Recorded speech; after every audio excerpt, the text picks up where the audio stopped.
Okay, normalization. So untuk hari ni kita akan tengok normalization.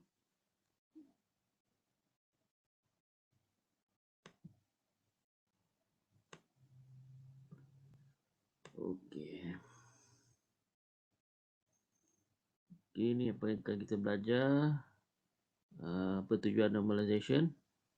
Apa jenis-jenis anomali yang boleh berlaku dengan database kita tu. Dan konsep functional dependency. Dan cara kita nak normalizekan kita punya database. Okay. Okay.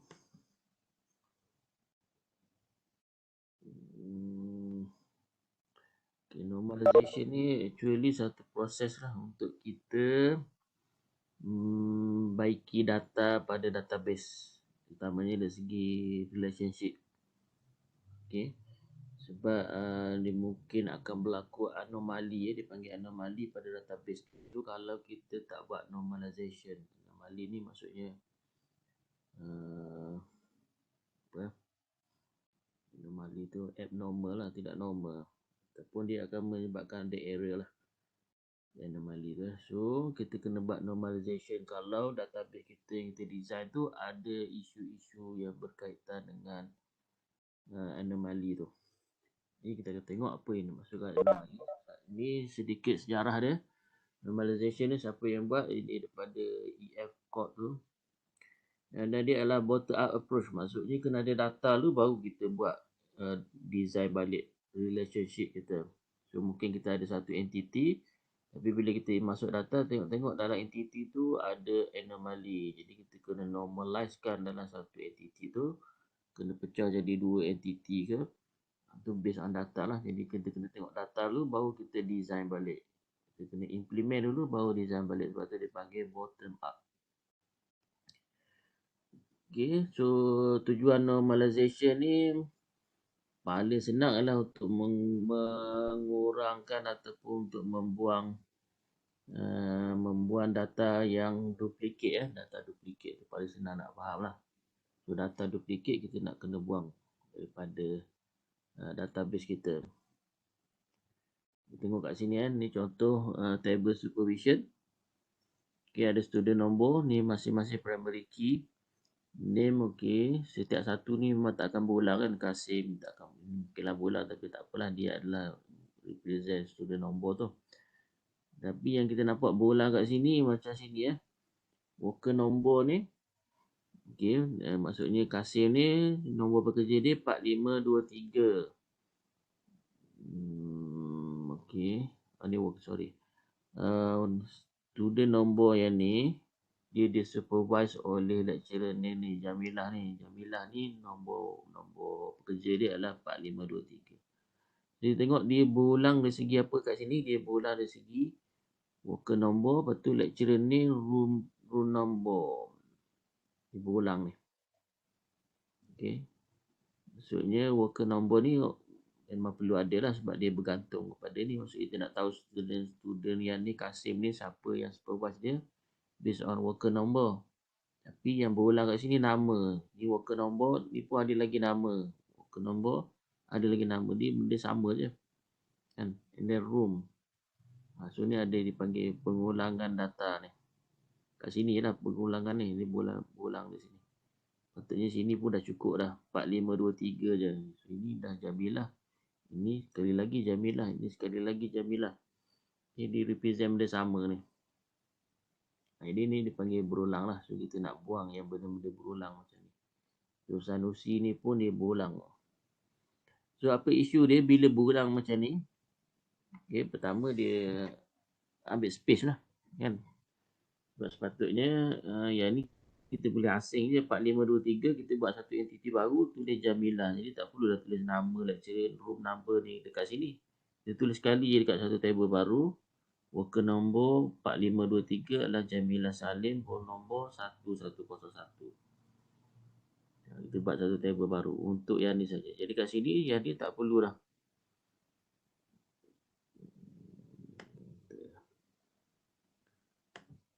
Okay, yang ni tak perlu, yang ni tak perlu. Okay, Dua table ni, dua kolom ni tak perlu sebab dia dah duplicate dah. Kita akan ulang bersama. Jadi kita maintain kat sini je. Table supervision ni sampai worker nombor saja. Okay, so tu tujuan kita buat normalization. So apa masalah kalau kita tak buang, kita tak normalizekan isu pada database design kita ni. Kita tak normalize. Normalize maksudnya kita tak buang lah masalah isu-isu yang berkaitan seperti ni. So dia ada 3 anomaly ataupun 3 error yang mungkin boleh berlaku.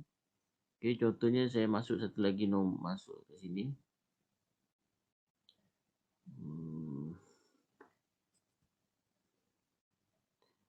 Okay, contohnya saya masuk satu data baru.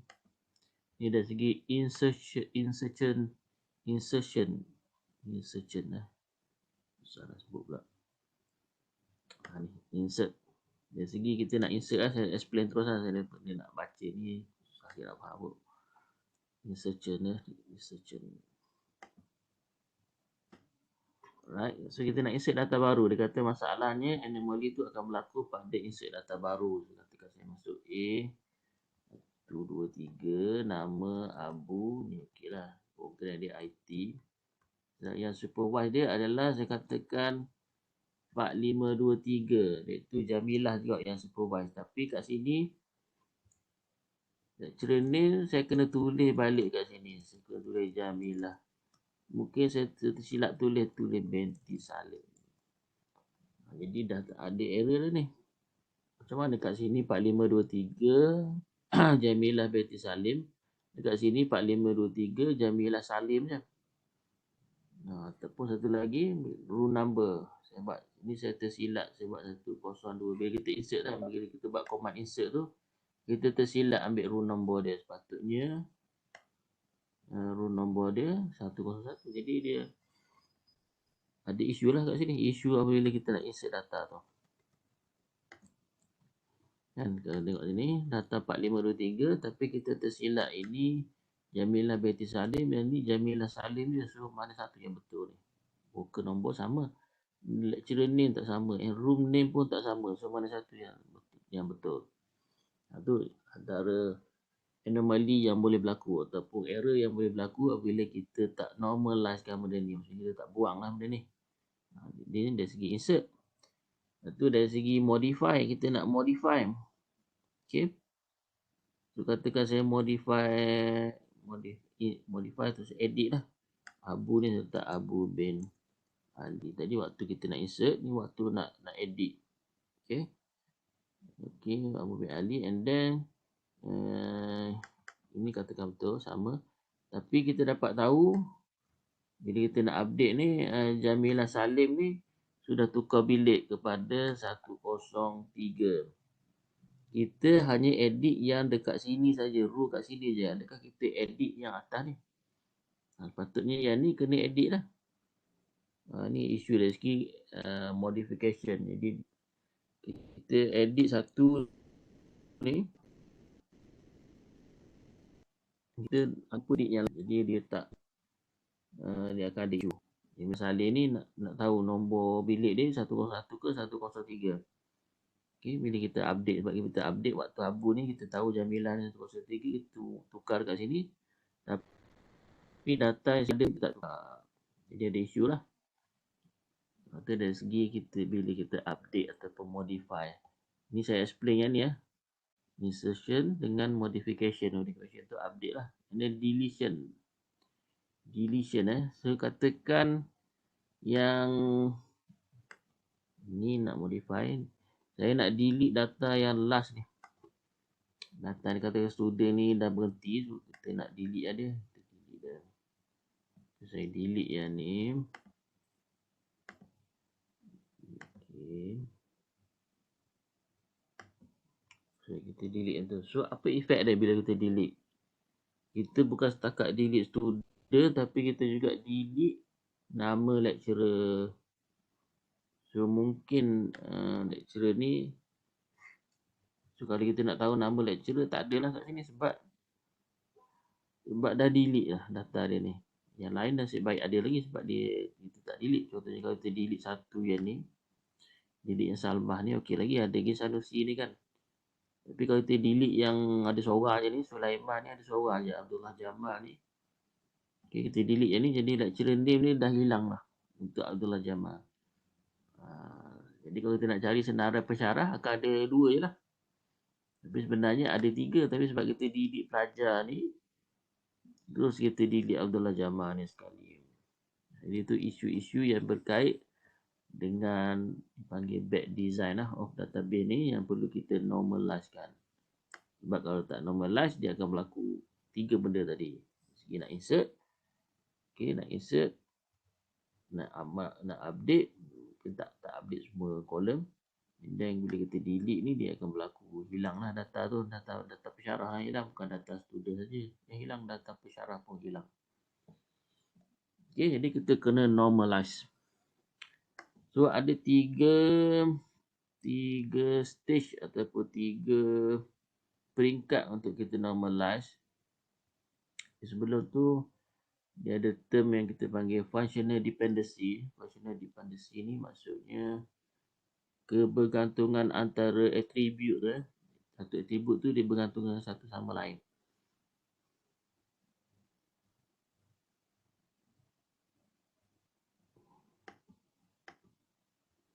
Okay.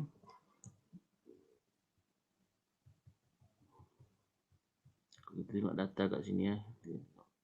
Ni untuk itu saya nak explain pasal dependence, functional dependency . Okay. Kita tengok kat sini data ni student number dengan name ni dia sekali lah. Dia program ni macam dia lain kan.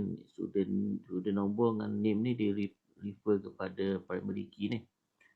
IT ni dia tak refer kepada dia refer kepada primary key ni. Jadi tapi IT ni benda lain ni program.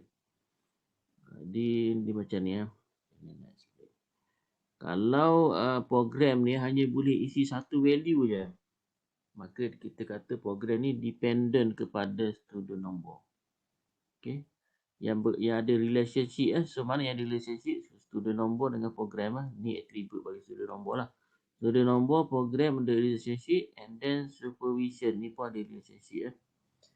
Jadi kita boleh tengok kat sini kalau student number ni program ni kita boleh isi banyak value ke satu value je. Seorang student boleh ada banyak program ke satu program. Dalam kes ni program ni hanya boleh ada satu je. Kita tak boleh buat IT. Sebab buat data baru .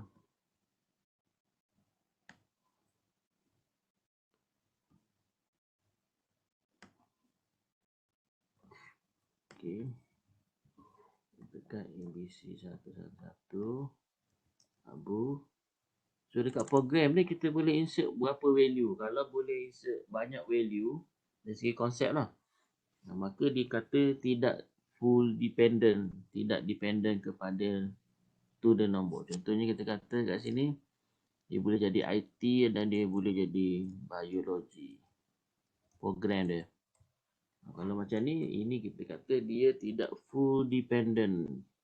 Okay, tidak functional dependent kepada student number sebab dia boleh ada banyak. Tapi kalau ada satu je, memang boleh isi satu je. Maksudnya student ni akan ada satu je program. Maksudnya yang ni dia bergantung kepada student number . Terbalik. Terbalik . Maksudnya student number ni bergantung kepada program.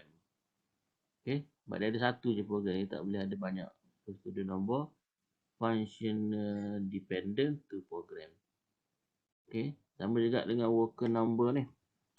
So katakan student ni boleh disupervise oleh nombor 4523 dan juga boleh disupervise oleh 4525 katakan. So ada 2 orang lecturer boleh supervise dia. Maka kita kata yang ni tidak functional dependent kepada worker number ni. Tapi kalau memang satu je, memang hanya boleh satu je worker number ni yang supervise dia, maka kita kata student number ni functional dependent kepada worker number.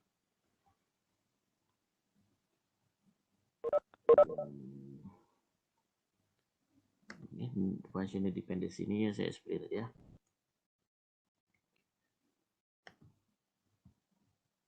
Okay.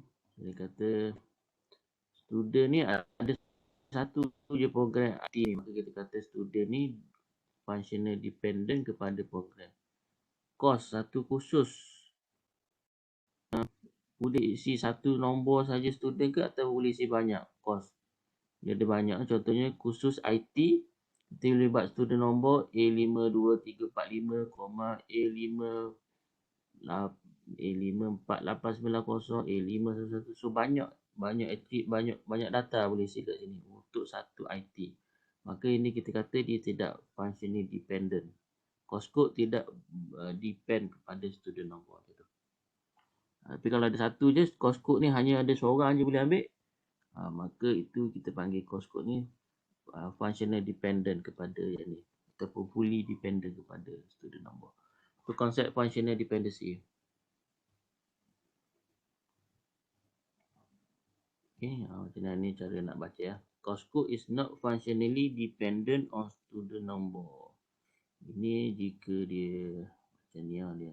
Okay, ini kita tengok dua lah. Maksudnya student number boleh ada banyak course code ke? Boleh kan? Satu student metric boleh ada banyak course code macam ni kan. Student metric boleh ada banyak course code yang dia ambil. So ini tidak functionally dependent. Oh, sorry, saya baca terbalik dia. So kita akan baca yang ni course code is not functionally dependent on student number. Maksudnya course code yang ni tidak bergantung kepada student number sebab dia boleh ada banyak. Tak semesti seorang aja. Okay. Tengok yang ni bawah ni. Student number ni B. Grade is not functionally dependent on course code. Kenapa grade ni tidak bergantung ke grade course code yang atas ni.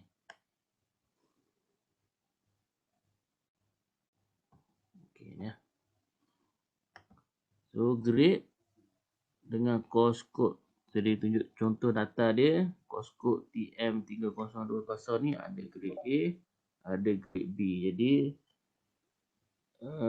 boleh ada banyak kat sini. Maksudnya satu course code boleh ada banyak grade. Jadi maksud kita sebut grade ni tidak bergantung kepada course code. Sama juga yang ni student number ni, satu student number boleh ada banyak grade. Kalau macam ni macam kita sebut grade ni tidak bergantung ataupun not boleh functionally dependent on student number.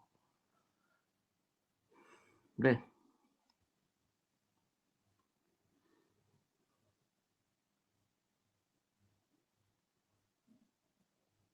Okay, so dalam kes ni yang ni grade katakan dua nombor ni, dua data ni dia hanya ada satu je grade. Dua data ni. Student nombor dan course nombor hanya ada satu je grade. Tadi kita tengok student nombor boleh ada satu ke boleh ada banyak grade kan. Kalau student nombor ada satu je grade, maksudnya grade ni bergantung kepada student nombor. Jika student nombor ni satu, student nombor boleh ada banyak grade, maka grade ni tidak bergantung kepada student nombor. So, dalam kes yang ni, grade ni, student nombor bergantung pada grade satu je, dan course code pun ada satu je grade. So, dalam kes ni, dipanggil functional dependent lah. Okay. Dua-dua ni adalah grade depend kepada student number, grade juga depend kepada course code. Dua kali depend. Okay, so kefahaman benda ni dia berkait dengan kita nak buat normalization. Okay, so kita tengok untuk peringkat pertama kita nak normalize. Maksud normalize ni macam kita baiki lah. Kita baiki kita punya database design kan. So ini mula kita baiki sekali, lepas tu baiki kali kedua, lepas tu baiki kali ketiga. So ni maksudnya baiki kali pertama lah 1NF tu. Macam mana nak baiki kali pertama? Ini maksudnya dia tak boleh ada banyak, tak boleh ada dalam satu table tu tak boleh ada value yang duplicate lah. Okay, so contoh repetitive group contoh ni macam ni dia kena dipanggil, kalau satu lagi term kita panggil atomic value, dia mesti ada satu value je. Contoh kita tengok sini ni macam satu. Okay, kita tengok yang ni, worker number ni, tengok ni lah, IS information system ni satu value kan. IS tu department name dia adalah information system, tapi value yang dia ada kat sini ada dua. Dua. Patutnya ada satu je. Jadi yang ni kita kena dipanggil satu NF lah. Maksudnya kena pastikan setiap row tu hanya ada satu value je. Dalam kes ni, row pertama ni IS ada dua value untuk worker number dan ada dua value untuk worker name. Dan ada value untuk dua value untuk worker salary. Kalau HR pula ada tiga value untuk worker number. Macam saya buat koma-koma tadi lah. Maksudnya ada banyak value. So kita kena normalize kan. Sebab dalam satu NF ni dia punya keyword dia adalah dipanggil atomic value. Mesti satu value je, tak boleh ada banyak. Satu row satu value saja. Atomic satu je, single value. Atomic ataupun single value. Dalam kes ni IS ada dua value, engineering ada dua value, HR ada tiga value. So tak betul lah ni. Jadi kita kena baiki kepada satu NF, iaitu bagi satu NF, pastikan setiap row hanya ada satu value. Macam mana nak pastikan setiap row ada satu value? Duplicate lah. Maksudnya instead of IS ni ada satu row, kita akan jadi dua row. Jadi kita akan nampak setiap kolom ni ada satu value saja. Satu value. Okay. Ini kita duplicate lah. Sebab ni dah value kedua. So kita duplicate yang ni. Okay. So ni kita baiki kali pertama. Tapi ada lagi problem kat situ. So tu kita baiki kali kedua. Do NF Untuk satu NF itu je. Cari je value yang berulang. Yang ada banyak. Satu ni, satu row. Tengok ada dua value. Tu kena baiki kali pertama. Tukarkan jadi atomic. Mesti satu row, satu value saja. Satu row, satu value. Satu row, satu value. Okay. Boleh? Okay. Kemudian kalau tengok kat sini, dia ada lagi error ni. Errornya apa? Dia tak kat sini. Dalam data ni mungkin tak nampak data ni. Okay. Error dia dekat sini Yang ni. Tapi itu kita tengok untuk second NF. Kita bagi kali kedua. Okey, untuk kali kedua ni kita kena tengok functional dependency. Functional dependency maksudnya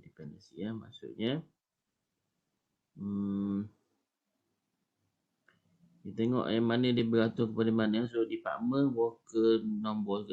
Tengok kat sini relationship ada dua je. Ada dua. Satu department, satu worker number. Okay, worker number and then worker salary ni mungkin boleh letak dalam satu entity lah, worker number kan. Jadi dia ada dua relationship, maksudnya worker dengan department. Worker dan department. Okay, apa yang kita perlu buat kat sini, kita perlu check adalah dia mesti full functional dependency. Full functional dependency maksudnya setiap ni bergantung, setiap kolom ni bergantung kepada primary key ni ataupun yang depan dia. Okay, setiap ni dia bergantung kepada yang ni. Kita tengok sini, ini bergantung kepada yang ni kan. Worker number ni dia bergantung kepada IS. Okay.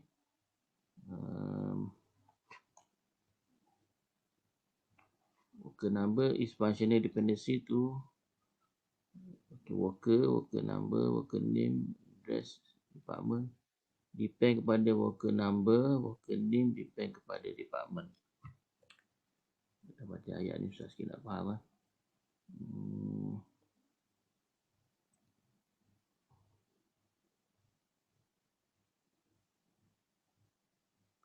Okay, disuruh remove partial dependency partial dependency. Apa maksud partial dependency? IS ni okay. Information system ni dia depend kepada apa? Depend kepada department code kan. Dia bergantung tak kepada worker number. Dia tidak bergantung Okay, ni primary key yang ni worker name.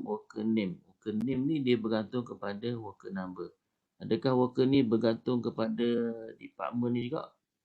Tak sebab worker ni dia bergantung hanya kepada worker number.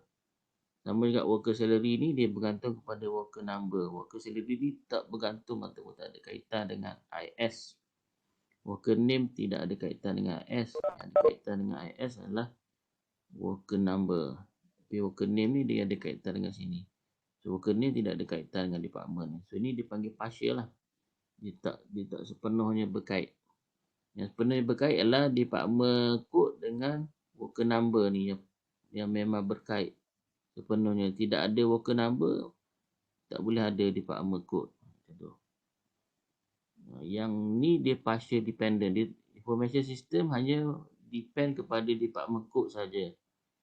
Ali Ahmad ni berdepend kepada worker number saja. Salary ni pun depend kepada yang ni. Jadi yang partial ni, yang berbentuk partial ni maksudnya yang ni depend kat sini je. Yang ni depend kat sini je. So partial kan. Dia tak depend. Maksudnya yang ni tak depend pun dekat sini. Tak berkait pun dengan worker number, department name ni. Worker name, worker salary tak berkait pun dengan department code ni. Dia berkait dengan worker number. So ni partial. So kita kena buang lah partial tu. Tu yang peringkat second NF. Okay, kita tengok ni bagi data baru pula. Okay, kita tengok kat sini. Yang betul-betul fully functional, yang betul-betul berkait dengan semua benda ni adalah, kita tengok kat sini grade ni. Grade ni boleh wujud hanya boleh wujud jika dia ada course code dan ada student number. Betul tak? Adakah B ni hanya cukup dengan kita ada student number saja? Tak boleh sebab student number ni sama je. Student number ni ada dua ni kan. Dua student number. Tapi B1 dan A negatif 1. Tolak 1 Jadi dia kena dua kena depend kepada dua. Grade ni depend kepada course code. Grade juga kena depend dengan student number. Dia tak boleh depend saja kepada course code. Sebab kalau dia hanya kita lihat sini saja, ini pun ada yang ni juga. Dan grade dia sudah jadi lain. Jadi tak boleh. Dia tak. Jadi grade ni dia kena depend kepada dua benda, iaitu course code dan student number. Jadi yang ni kita kena buang Kalau ada kes macam ni, kita kena buang. Kita tengok kat sini, yang ni hanya perlu ada yang ni saja sudah cukup. Dia hanya depend ke sini. Student name tak depend kepada course code. Dia tak mempengaruhi course code. Okay. So ni partial. Yang ni fully. Fully kita kena maintain lah. Yang partial ni kita kena buang dalam second NF. Maksudnya student name hanya bergantung kepada student number. Student name ni tak berkait pun dengan course code. Okay, sama juga database ni hanya berkait dengan ataupun depend kepada course code sahaja. Dia tak depend kepada student number. Tak kisahlah student number lain pun, dia start juga tetap jadi database. Okay. Contohnya IT lah. IT introduction. Dia hanya bergantung kepada sini. Mesti TM2020. IT introduction mesti TM2020. So dia berkait dengan course code. Kalau nak kata dia berkait dengan student number, tidak. Sebab IT introduction, kalau berkait dengan ni 7890. Tapi yang bawah ni 78904. So dia tak ada kaitan lah. Dia tak full dependent lah. So dia faham tak?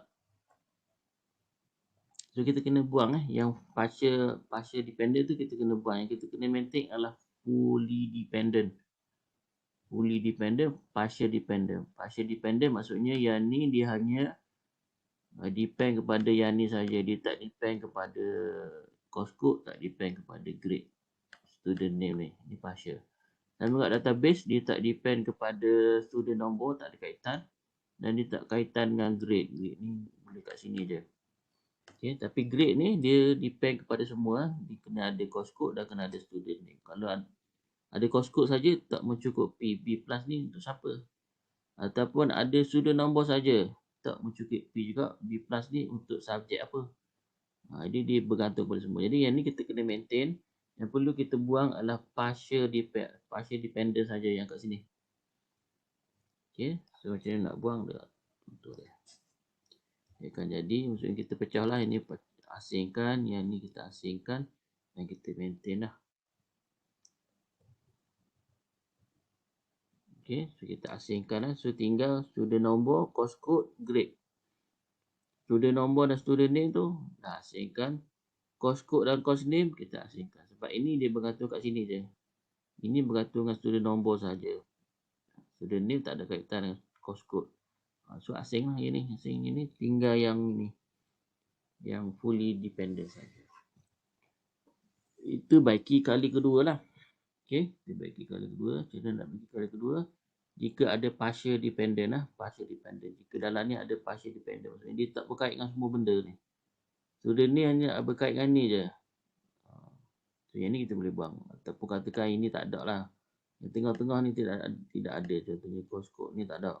Ataupun sini. Kata ada.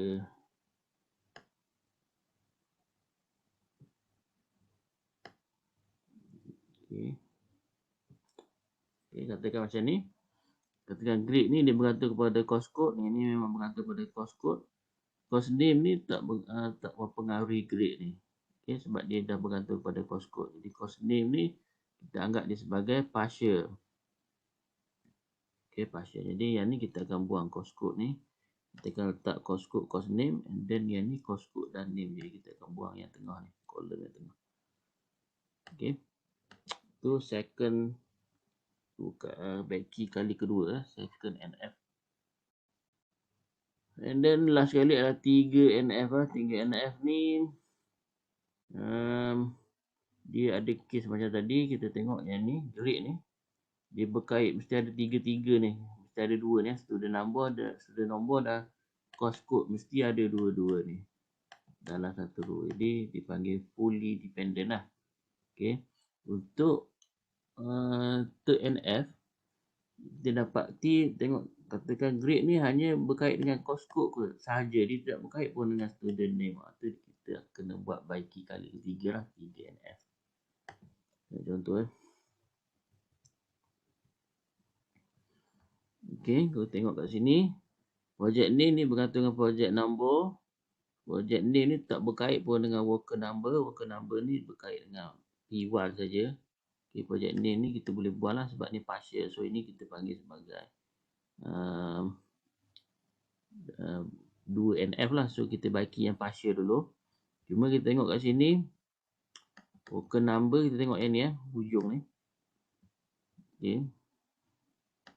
Hujung ni date of birth ni dia hanya bergantung kepada sini saja. Dia tak bergantung pun dengan sini dan sini. Okay. Date of birth ni tidak dipengaruhi oleh yang ni. Tidak dipengaruhi pun oleh ni. Yang ni of course lah kita tengok primary So yang ni worker number memang bergantung kepada P1 ni. Okay. Sebab dia P1 ni kena ada lah data siapa worker number dia kan. Tapi date of birth ni dia hanya reflect kepada yang ni saja. Okay, jadi date of birth ni kita boleh buang. Kita letak asing juga. Jadi macam mana. Okay, so ini kita maintain project number, project name, worker number. And then date of birth ni kita asing So worker number tu kita asing. Ini letak asing. Okay. So dia kata ni lah yang ketiga ni tidak ada kaitan. Okay, projek nombor ni tak ada kaitan, tidak mempengaruhi date of birth ni. P1 ni tidak mempengaruhi. P1 ni mempengaruhi worker number, maksudnya dalam P1 ada siapa yang bekerja. Tapi P1 tidak mempengaruhi date of birth. Tidak ada pun data, tidak perlu pun data date of birth. Jadi kita boleh buang lah yang ni. Boleh buang, remove. Okay, cara nak remove dia adalah yang ni maintain, yang ada kaitan ni maintain, yang tidak ada kaitan tu kita buat table baru. Alright.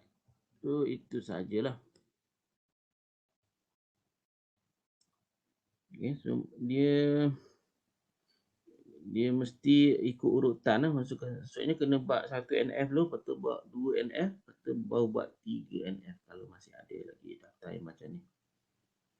Okay, maksudnya dalam 3 NF ni kalau kita nak buat ni, sini dah tak ada dah value yang berulang. Tak ada dah per 6112, per 6113. Tidak ada lah sebab kita dah buang pada 1 NF. Okay, bila dah selesai 1 NF baru boleh buat second NF. Dah selesai second NF yang kita buang partial dependent tu, baru kita boleh cari masihkah ada yang 3 NF ni. Okay. Kalau ada lagi 3 NF, okay, kita buang lah. Maksudnya ada kolom yang tak berkait dengan semua kolom ni. Jadi kita boleh asingkan. Itu third NF lah. So dia mesti berurutan. Dia tak boleh kita buat 3 NF terus. So dia mesti start dengan 1 NF. Maksudnya kalau dia bagi data macam ni, ni disuruh buat TNF. So tak boleh buat TNF lah. So kena buat post NF dulu. Iaitu kena buang dulu, jadikan atomic value dulu. Okay, kat sini baru kita cari mana yang partial dependent. So tengok sini partial dependent dua ni. Ini satu dan ini satu. Dia partial dependent. So kita boleh asingkan. So kalau kita dah asingkan tu, kalau tengok masih ada wujud lagi kolom yang tak represent semua kolom, ataupun satu kolom ni dia tak represent. Contohnya worker salary ni tak effect kepada department code. Jadi kita pun akan buat satu lagi third NF, asingkan kepada table baru, entity baru. Okay, so itu saja. Ada soalan?